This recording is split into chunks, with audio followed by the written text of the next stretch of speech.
ये ऐसे नहीं होता मित्रों। मैं शासन में बैठा हूं, मुझे मालूम है इस प्रकार से रुपया इतनी तेजी से गिर नहीं सकता। अरे ये नेपाल का रुपया नहीं गिरता है, बांग्लादेश की करेंसी नहीं गिरती है, पाकिस्तान की करेंसी नहीं गिरती, श्रीलंका की करेंसी नहीं गिरती। क्या कारण है हिंदुस्तान का रुपया पतला होता जा रहा है? ये जवाब देना पड़ेगा आपको। देश आपसे जवाब मांग रहा है। 2014 के पहले जो है रुपया कमजोर होना, इसका जिम्मेदारी प्रधानमंत्री के ऊपर आती थी। अब पंडित जी 2014 के बाद जो है उसकी जिम्मेदारी प्रधानमंत्री की नहीं है। रुपया कमजोर हो रहा है या रुपया मजबूत हो रहा है, ये 2014 के पहले था। चाहे मनमोहन सिंह रहे हो, चाहे वो जो भी प्रधानमंत्री रहा हो, अगर रुपया जो है कमजोर, तो आरोप लगाना है कि भैया रुपया कमजोर, जिस देश का रुपया कमजोर हो रहा है, सामान्य बात है प्रधानमंत्री कमजोर है, प्रधानमंत्री कमजोर हो रहा है। नरेंद्र मोदी की भी हम बात इसलिए नहीं कर पाएंगे कि भाई देखिए उस समय वो सीएम थे तो वो ये कह रहे थे कि रुपया, यानी मनमोहन सिंह की सरकार थी तो उन्होंने कहा कि रुपया क्यों कमजोर हो रहा है, इसका मतलब देश का प्रधानमंत्री की, यानी रुपया गिर रही, साख गिर रही, यानी देश की साख गिर रही, यानी प्रधानमंत्री को वह जिम्मेदार मानते थे 2014 से पहले। लेकिन अब जब इनकी सरकार आ गई तो ये कौन उनसे पूछे कि आखिर अब रुपया क्यों कमजोर हो रहा है और डॉलर क्यों मजबूत हो रहा है। यानी अब इसके बाद इसका मतलब यही मान लेते हैं, यही मान के बैठ जाएंगे पंडित जी कि ऐसा है 2014 के बाद अब इसका जिम्मेदार प्रधानमंत्री नहीं, इसका जिम्मेदार हम आप हैं या जो है विपक्ष है इसका जिम्मेदार। लेकिन 2014 के बाद देखिए अच्छे दिन की आस में लोग आज भी जी रहे हैं पंडित जी, हम लोग भी जी रहे हैं, अच्छे दिन आएंगे, अच्छे दिन आएंगे। और हमने तो तय कर लिया है पंडित जी, तय करके बैठे हैं या मोदी जी को तब तक वोट करते रहेंगे जब तक अच्छे दिन आ नहीं जाएंगे। हम तब तक इनको वोट हम तब तक देते रहेंगे जब तक अच्छे दिन आ नहीं जाएंगे। अब अच्छे दिन हम लेके रहेंगे। बिहार में चुनावी दौर है, चुनावी बयार चल रही है और चुनावी बयार के बीच लोग अपने अपने दावे पेश कर रहे हैं। चाहे वो बिहार की राजनीतिक पार्टियां हों, वहाँ की लोकल पार्टियां हों या फिर राष्ट्रीय स्तर की पार्टियां हों, सभी अपने अपने दावे पेश कर रही हैं। लेकिन इन्हीं दावों के बीच में एक चीज़ और भी देखी जा रही है कि दूसरे को गिराया कैसे जाए। क्योंकि राजनीति और कूटनीति दोनों एक साथ चलती है, इसीलिए ये चीज़ देखी जा रही है कि दूसरे दल को फीका कैसे करना है, दूसरे दल की जो वैल्यू है उसको कम कैसे करना है, इसके लिए लगातार प्रयास किए जा रहे हैं। और इन्हीं प्रयासों के बीच वायरल हो रही हैं कुछ ऐसी वीडियोज़ जो कि लोगों के बीच सनसनी मचाने वाली हैं। जब प्रधानमंत्री नरेंद्र मोदी मुख्यमंत्री हुआ करते थे और मनमोहन सिंह प्रधानमंत्री हुआ करते थे, उस दौर में प्रधानमंत्री नरेंद्र मोदी का तत्कालीन मुख्यमंत्री कहा जाए तो ज़्यादा बेहतर होगा, तो उस समय नरेंद्र मोदी जो कि तत्कालीन मुख्यमंत्री थे, उनका एक बयान आया था। उन्होंने कहा था कि जैसे मनमोहन सिंह की उम्र बढ़ रही है वैसे ही डॉलर की कीमत बढ़ रही है, रुपया पतला होता जा रहा है, आखिर इसके पीछे जिम्मेदार कौन है। उन्होंने बड़ा तीखा प्रहार किया था, बड़ा तीखा हमला किया था।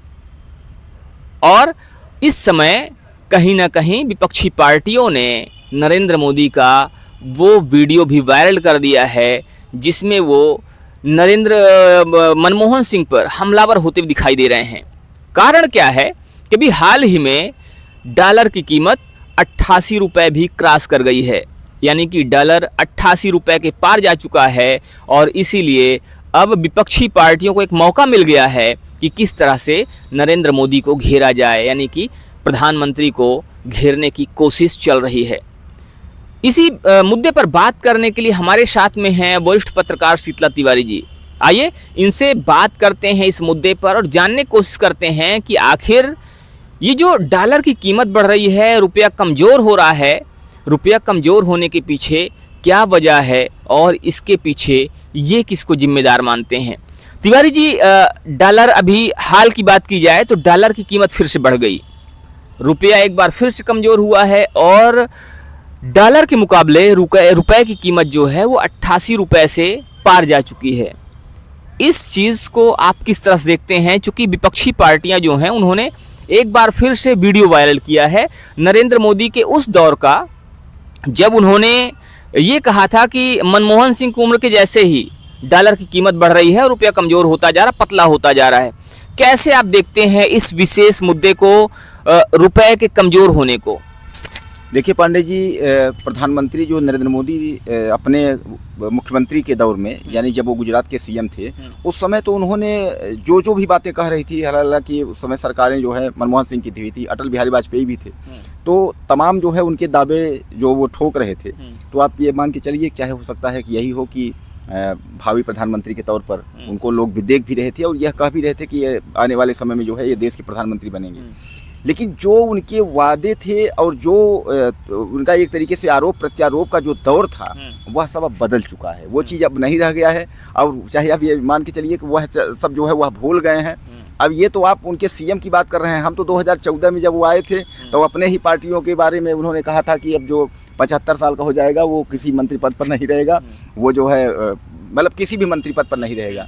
अब जैसे जैसे करके जब वो 75 साल के पहुंच गए तो अभी जो है एक बयान जो है आरएसएस प्रमुख मोहन भागवत का आया कि भैया ऐसा कुछ कोई लिखित नहीं है पार्टी में, ऐसा कुछ नहीं है। तो कहने का मतलब ये है कि नहीं, तो आप मोहन भागवत की बात कर रहे हैं। मोहन भागवत ने जो बयान दिया है, मोहन भागवत ने आरएसएस को लेकर दिया है कि आरएसएस में ऐसा कोई नियम नहीं है। तो क्या माना जाए कि आरएसएस को लेकर उन्होंने कहा है कि उनका इशारा प्रधानमंत्री पद को लेकर भी है? देखिए पांडे जी, हाल यही है कि जो एक रामायण में आपने देखा है कि जब उनसे कहा जाता है कि आखिर आपने जो है इसको सुग्रीव को पक्ष में करके बाली को क्यों मारा, तो अब देखिए इसको थोड़ा कॉमेडी तौर पर देखिएगा, ज़्यादा सीरियस ना लीजिएगा। तो उसमें ये कहा गया कि भाई ऐसा है कि जैसे ये है वैसे हम भी है, इसकी भी पत्नी का अपहरण कर लिया गया, हमारी भी पत्नी का। तो कहीं ना कहीं जो है ये जो मोहन भागवत जी का इशारा है तो वो आरएसएस को लेकर इशारा है, तो उनका भी तो पूरा हो गया 11 सितंबर को। 11 सितंबर को भी 75 के हो गए हैं। यानी ये है कि क्या बोलते हैं, अब अपना अपना हो गया, मतलब बचाओ बचाओ। तो अगर उनका बच जाता है आरएसएस के, भैया हम प्रमुख रहेंगे, हम 75 के भले हो गए, हम रहेंगे, इसलिए उनको पता है कि अगर वो वाली नियम, अगर बीजेपी वाले का नियम लागू हुआ 75 वाला, तो आरएसएस हम भी हैं। क्योंकि लोग कहते हैं कि बीजेपी माने आरएसएस, आरएसएस माने बीजेपी। तो अगर आप कह रहे हैं बीजेपी माने आरएसएस, आरएसएस माने बीजेपी, लेकिन इस बात को भी तो उन्होंने सीरियस खारिज कर दिया कि नहीं ऐसा नहीं है। लोग कहते हैं कि जो बीजेपी के सारे निर्णय हैं वो आरएसएस लेती है, लेकिन ऐसा नहीं है कि उनका कोई भी निर्णय हम लेते हैं। हमारे कहीं ना कहीं हो सकता है कुछ चीज़ों में हमारा इन्वॉल्वमेंट होता है, लेकिन पूरी तरह से नहीं है। तो किस तरह से आप देखते हैं ये जो अभी रुपए की बात हम लोग कर रहे थे, रुपए के कमज़ोर होने को आप किस तरह से देखते हैं? और रुपया का कमज़ोर होना, क्या उसके पीछे प्रधानमंत्री मोदी जिम्मेदार हैं या वो इंटरनेशनल मार्केट तय करता है और इसमें इनका कोई लेना देना नहीं, कोई इनका रोल नहीं है? देखिए यह जो है इसके पहले, जब 2014 के पहले जो है रुपया कमज़ोर होना, इसका जिम्मेदारी प्रधानमंत्री के ऊपर आती थी। पांडे जी 2014 के बाद जो है उसकी जिम्मेदारी प्रधानमंत्री की नहीं है। रुपया कमज़ोर हो रहा है या रुपया मजबूत हो रहा है, ये 2014 के पहले था। चाहे मनमोहन सिंह रहे हों, चाहे वो जो भी प्रधानमंत्री रहा हो, अगर रुपया जो है कमज़ोर, तो आरोप लगाना है कि भैया रुपया कमज़ोर, जिस देश का रुपया कमज़ोर हो रहा है, सामान्य बात है प्रधानमंत्री कमज़ोर है, प्रधानमंत्री कमज़ोर हो रहा है। लेकिन 2014 के बाद देखिए अच्छे दिन की आस में लोग आज भी जी रहे हैं। पांडे जी हम लोग भी जी रहे हैं, अच्छे दिन आएंगे, अच्छे दिन आएंगे। और हमने तो तय कर लिया है पांडे जी, तय करके बैठे हैं या मोदी जी को तब तक वोट करते रहेंगे जब तक अच्छे दिन आ नहीं जाएंगे। हम इनको तब तक वोट हम तब तक देते रहेंगे जब तक अच्छे दिन आ नहीं जाएंगे। अब अच्छे दिन हम लेके रहेंगे, क्योंकि अब ये भी अब साफ सीधे सीधे ये भी हो गया है। अब सामने आपकी 17 सितंबर सामने आ गया, आज 1 तारीख है, 16 दिन और है, ये 17 सितंबर जैसे आप कह रहे हैं कि हम तब तक मोदी जी को वोट करते रहेंगे जब तक अच्छे दिन नहीं आ जाते।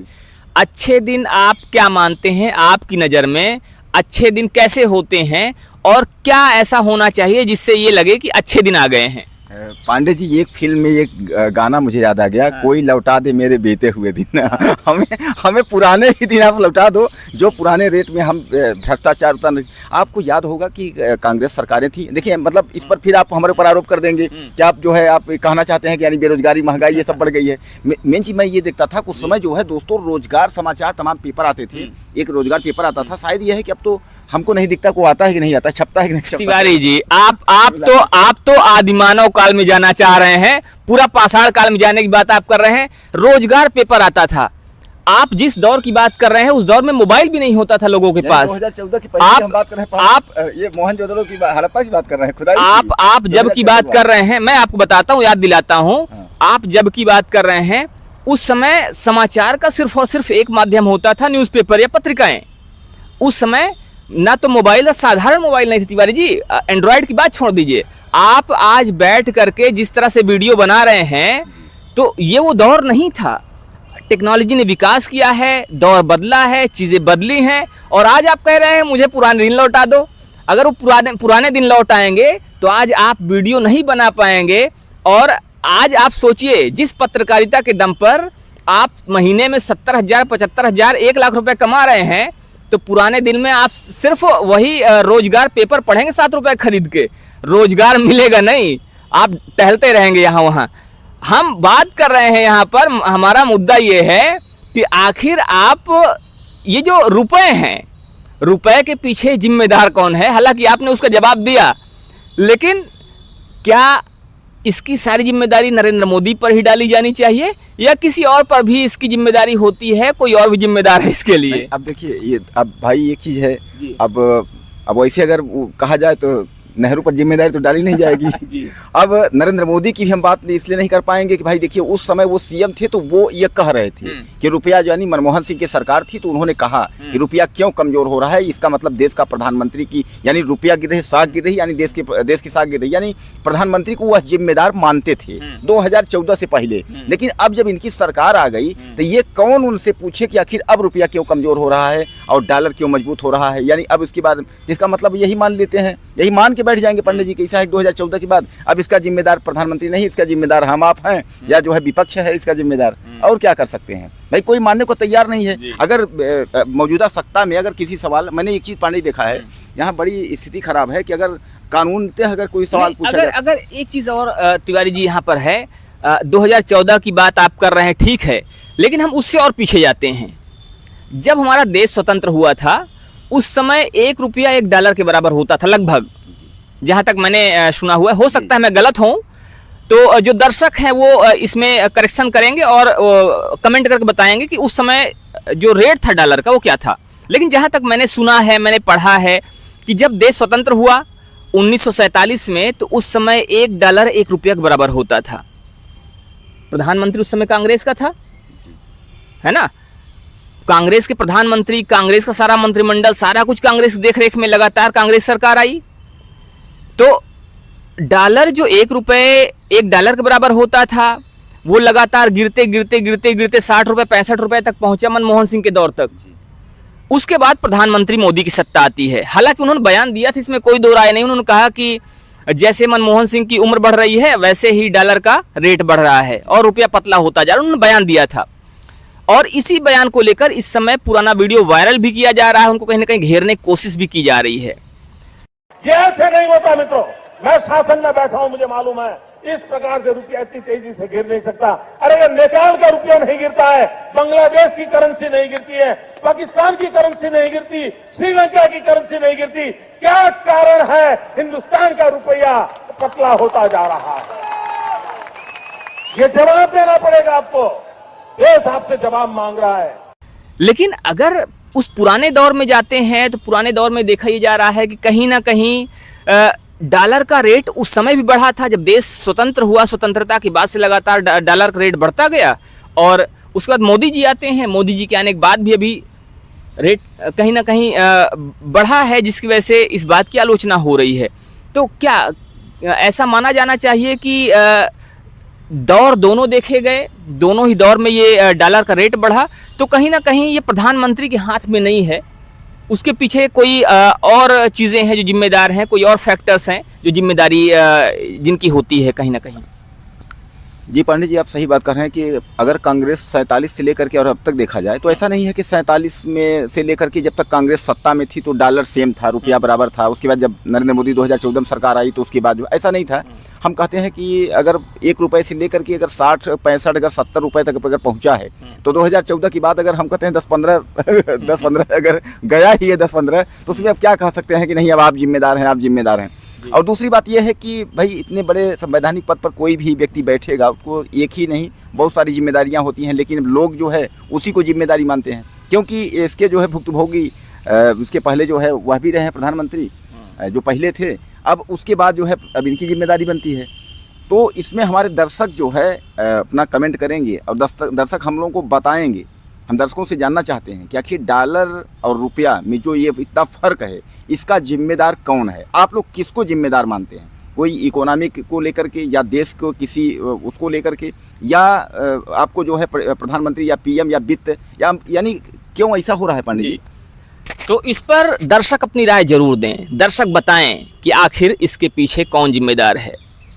क्या मोदी का वो भाषण, मोदी जी ने जो भाषण दिया था मनमोहन सिंह के दौर में, आज वो निरर्थक हो गया है, आज वो अतार्किक हो गया है? क्या उस पर बात नहीं की जानी चाहिए, या इसके पीछे इंटरनेशनल फैक्टर्स हैं जो जिम्मेदार हैं? तो इस पर आप अपनी राय ज़रूर दीजिएगा। मिलते हैं फिर से, तब तक के लिए जय हिंद।